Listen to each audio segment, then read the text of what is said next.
वक्त हमारे साथ देश के जाने माने आचार्य, ग्रह नक्षत्र विशेषज्ञ ज्योतिषाचार्य आशुतोष जी हैं। हम आशुतोष जी से आज के मौनी अमावस्या के बारे में जानेंगे, साथ ही साथ उनकी पत्नी गुंजन जी भी हैं। सबसे पहले आप दोनों का बहुत बहुत स्वागत है। आचार्य जी, आज जो मौनी अमावस्या का ये जो पावन पर्व है, ये एक महज एक संयोग बताया जा रहा है, किस तरीके से फलदायी है और किस तरीके का संयोग बन रहा है? संपूर्ण कुंभ, जो हम लोग कुंभ की चर्चा कर रहे हैं, कुंभ कलश की अमृत की चर्चा कर रहे हैं, मौनी अमावस्या का जो पर्व है वो बहुत ज्यादा विशेष पर्व है।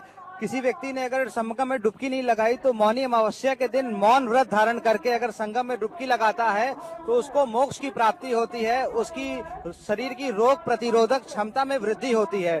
संगम का क्षेत्र अक्षय क्षेत्र कहलाता है। अक्षय क्षेत्र में यहाँ पर स्नान करने से, दान करने से, पुण्य करने से उसका फल अक्षय होता है। मौनी अमावस्या को चुपचाप रह के मौन व्रत धारण करके मुनि के समान आचरण करना चाहिए। और त्रिवेणी में सारे ग्रह नक्षत्र यहाँ आके ठहर जाते हैं। जो माँ त्रिवेणी का स्मरण करके, तीर्थराज प्रयाग का स्मरण करके सच्चे मन से त्रिवेणी में मौनी अमावस्या के इस योग में, दुर्लभ ग्रह योग है, इसमें स्नान करता है तो उसके सारे कष्टों से छुटकारा मिल जाता है। आज के दिन चंद्रमा का मिलन मकर राशि में होता है। सूर्य मकर राशि में पहले ही से स्थित होता है।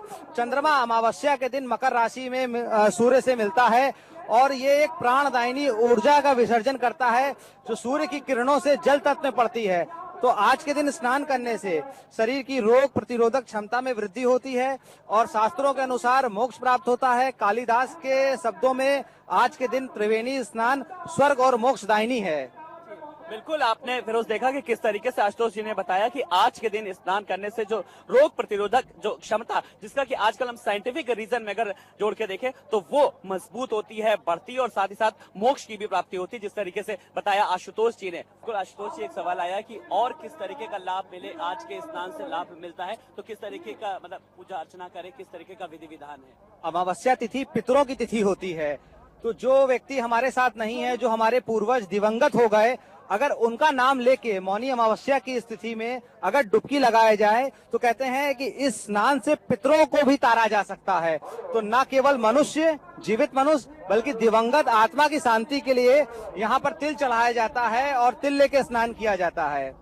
तो पितरों की भी कृपा प्राप्त होती है मौनी अमावस्या के दिन। बिल्कुल, तो पितरों को भी जिस तरीके से तिल दान किया जाता है, कहीं ना कहीं उनकी भी आत्मा की शांति के लिए यहाँ पर प्रार्थना की जाती है। आशुतोष जी की पत्नी गुंजन जी भी हमारे साथ है। गुंजन जी, आप धर्म पत्नी हैं आशुतोष जी की, एक अच्छा साथ देती है, उनमें ग्रह नक्षत्रों की आप विशेषज्ञ हैं।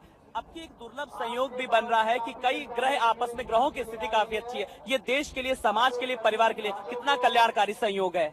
इस बार का संयोग बहुत ही दुर्लभ है, जहां शनि अपनी उच्च राशि में है, राहु के साथ युति कर रहा है, बृहस्पति वृष राशि में है, सूर्य और चंद्रमा का मिलन मकर राशि में हो रहा है। जब ऐसा दुर्लभ संयोग बनता है तो कहते हैं कि जिस समय कुंभ पर्व पड़ा था, यानी कि जब कुंभ कलश की उत्पत्ति हुई थी, उस समय जो ग्रह नक्षत्र बने थे वही ग्रह नक्षत्र इस साल, हम लोगों को भाग्य है कि इस साल, इस वर्ष इस तरह के ग्रह नक्षत्र योग मिल रहे हैं। अगर इस ग्रह नक्षत्र के योग में संगम स्नान किया जाता है तो घर परिवार की रक्षा तो होती है, साथ ही समाज के उत्थान भी होता है। जहां देखा जाता है कि समाज का हर जगह पतन हो रहा है, यहाँ इतने बड़े क्षेत्र में इतने लोगों का जमघट लगा हुआ है, तो ये एक समाज की एक एकता ही दिखाती है कि भारत एक एकता वाला देश है।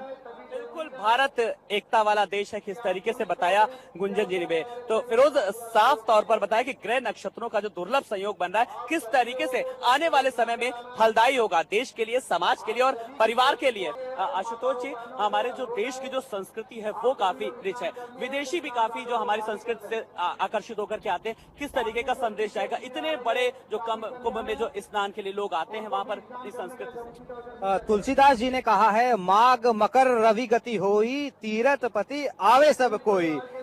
तो जैसे ही मकर संक्रांति से सूर्य भगवान धनु राशि को छोड़ के मकर राशि में आ जाते हैं तो ये धर्म शास्त्रों में उल्लिखित है, एक संदेश जाता है। यहाँ बिना बुलाए लोग आते हैं, अपने आप देख के माघ मकर रवि गति होई, यानी कि माघ के महीने में जब सूर्य धनु राशि से छोड़ के उसकी गति मकर राशि में होती है तो तीर्थपति आवे सब कोई। प्रयागराज तीर्थों का राज है, इसीलिए इसको राजा कहा जाता है, सब पुरियां इसकी रानी है। तो यहाँ न केवल श्रद्धालु देश से आते हैं बल्कि विदेशी आते हैं और कहते हैं तीन जो नदियों का संगम है, कुंभ 3 ग्रहों के संयोग से होता है। सूर्य, चंद्रमा और बृहस्पति की विशेष स्थिति कुंभ योग का सृजन करती है। तो ये कुंभ योग का सृजन ऐसे तो 4 स्थान पे होता है, लेकिन प्रयाग का ज्यादा महत्वपूर्ण है क्योंकि यहाँ पर 3 नदियों का संगम है। 3 नदियों के संगम में अगर देश विदेश से लोग यहाँ पर आते हैं तो कहते हैं उनके पाप धुल जाते हैं। गुंजन जी, लोगों में जागरूकता किस तरीके से आए गंगा सफाई अभियान को लेकर के, ताकि लोग बढ़ चढ़कर इस पवित्र अनुष्ठान में हिस्सा लें? आस्था का ये नगरी है, यहाँ पे जहाँ गंगा बहती है वहाँ आस्था तो रहेगी ही। अगर अच्छी तरह से शासन और प्रशासन दोनों मिलके, शासन प्रशासन के साथ में आम जनमानस को भी ये सोचना चाहिए कि जहाँ हम गंगा स्नान करने आए हैं वहाँ गंदगी ना फैलाएं, कपड़े ना धोएं। अगर खुद ही इंसान खुद अंदर से जागरूक होगा तो आज नहीं तो कल गंगा अपने आप स्वच्छ हो जाएगी। बिल्कुल, बहुत सही बात कही गुंजन जी ने कि जहाँ पर गंगा होगी वहाँ पर आस्था जरूर होगी, क्योंकि नदियाँ मानव सभ्यता के विकास की साक्षी ही नहीं है फिरोज, सहयोगी भी नहीं है। कोई भी सभ्यता हो इन्हीं नदियों के किनारे फली फूली है, और शायद यही कारण है कि नदियों के प्रति हम अपनी आस्था व्यक्त करते हैं।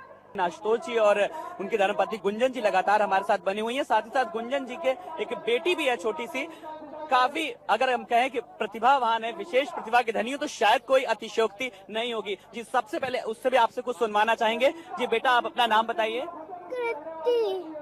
आपका नाम बेटा? कृति वाशने। जी बेटा, आप कोई श्लोक संस्कृत में अच्छा सा सुनाइए। मागुम करबि गति होय, तीरथपति आवे सबको। वेलकम आज महाकुंभ इलाहाबाद।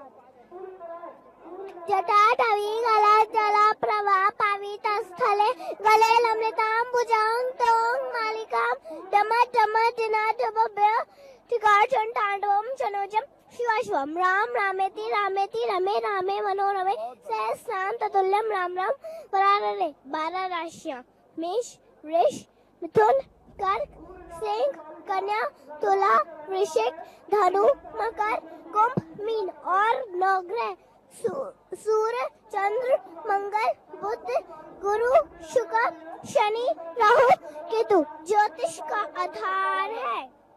आपने देखा कि किस तरीके से एक छोटी बच्ची वैसे ही सुनाया जैसे कोई 1 2 3 सुनाता है, छोटा बड़ा सुनाता है, उसे वैसी ही राशियां सुनाई। और साथ ही साथ जो नक्षत्र हैं, ग्रह हैं, उनके बारे में भी छोटी जो बच्ची है, इसके अंदर बहुत सारा टैलेंट है। और शायद ये परिवार के संस्कार ही हैं कि जो इतना सब कुछ छोटे सी उम्र में ही सीख लिया है। एक लाल किताब के बारे में भी ये बहुत अच्छे से जानती है। बेटा, लाल किताब के बारे में आप क्या? बीमारी का बिगड़ता हुआ इलाज है मगर मौत का इलाज नहीं। जो तो दुनिया भी हिसाब किताब है, कोई दावे खुदाई नहीं। बहुत बढ़िया, बहुत बढ़िया। तो आपने देखा फिर उसकी किस तरीके से छोटी सी बच्ची इतने संस्कृत में इसको श्लोक याद है पूरे इस तरीके से साफ तौर पर। यहाँ पर जो बच्चों को राशियों के अलावा कुंभ की राशि कुछ और भी अब सुनाना चाहेगी। बेटा, अब आप क्या बताना चाहेंगी? यत् पिंडे तद ब्रह्मांडे, तद ब्रह्मांडे यत् पिंडे। जो पिंड में है वो ब्रह्मांड में है, जो ब्रह्मांड में है वही मानव पिंड में है। यदा मुस्तरी करकटे वा कमाने, यदा चश्मकोरा जमी आसमाने, कदा जोशी क्या गुने पड़ेगा, हुआ बालक बादशाह करेगा।